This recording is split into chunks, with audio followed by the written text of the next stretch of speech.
Hi అండి, నమస్తే. Welcome to our channel అండి. ఈరోజు మటన్ కర్రీ చేసేద్దాం. 2 కిలో మటన్ కడిగి పెట్టుకున్నానండి శుభ్రంగా. అందులో కొవ్వు వస్తుంది కదా, వైట్ కలర్గా ఉండే కొవ్వు, దాన్ని సపరేట్ చేసేస్తాం మేమైతే. ఇదిగోండి, ఇది కొవ్వు సపరేట్గా సైడ్ పెట్టుకోవాలండి. ఇది లాస్ట్లో కుక్ చేసుకోవాలి. ఇప్పుడు మసాలా కోసం అండి, వెల్లుల్లి రెబ్బలు, అల్లం, ఉల్లిపాయ, టమాటో, కొత్తిమీర, ఎండు కొబ్బరి వేసుకున్నానండి. అందులోకి చెక్క ప్లస్ లవంగం 2, వీటిలన్నిటిని ఫైన్ పేస్ట్ చేసుకోవాలండి. చేసుకొని పక్కకు సైడ్ పెట్టుకోవాలండి. కుక్కర్లో అయితే కుక్ చేస్తున్నానండి, అందుకే కుక్కర్లోకి ఆయిల్, ఆవాలు వేసాను. అది చిట్పట్లు ఆడిన తర్వాత ఉల్లిపాయ వేసానండి. ఉల్లిపాయ బాగా ఫ్రై కావాలి.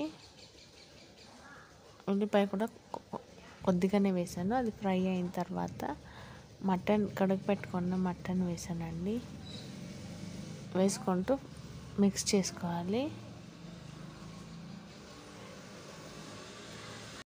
హై ఫ్లేమ్ పెట్టుకుంటూ కుక్ చేసుకోవాలండి. ఇప్పుడు మధ్య మధ్యలో మిక్స్ చేసుకోవాలి. మటన్ కలర్ అనేది చేంజ్ అవుతుంది. ఈ టైంలో సాల్ట్ అనేది వేసుకోవాలండి. మన టేస్ట్కి తగ్గట్టుగా సాల్ట్ వేసుకొనేసి, ఆ తర్వాత అందులోకి పసుపు, 1/2 టేబుల్ స్పూన్ పసుపు వేసుకోండి. వేసుకొని మిక్స్ చేసుకోవాలండి. ఇప్పుడు ఒక 2 to 3 minutes కుక్ అయిన తర్వాత మనము మిక్సీ పట్టుకున్నాం కదా, ఆ పేస్ట్ అనేది వేసుకొని మిక్స్ చేసుకోవాలి. మిక్స్ చేసుకుంటూ 5 to 6 minutes కుక్ చేయాలండి మీడియం ఫ్లేమ్తో. ఇలా కుక్ అయిందండి. 5 minutes అయిన తర్వాత ఇప్పుడు కారం అనేది యాడ్ చేసుకోవాలి. మన టేస్ట్కి తగ్గట్టుగా కారం అనేది యాడ్ చేసుకోండి. ఆ తర్వాత ధనియా పౌడర్ యాడ్ చేసుకోండి, 1 టేబుల్ స్పూన్ పెద్దది. చేసుకుంటూ మిక్స్ చేయాలండి.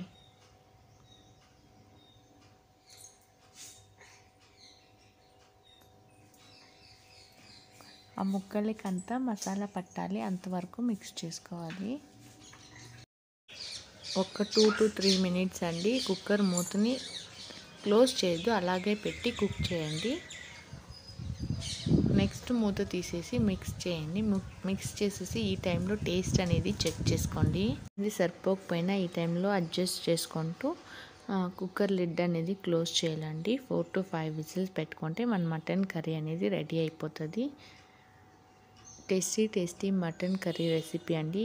ఈ వీడియో కనుక మీకు నచ్చినట్లయితే లైక్ చేయండి, షేర్ చేయండి, సబ్స్క్రైబ్ చేసుకోండి. Thank you for watching. Please support our channel.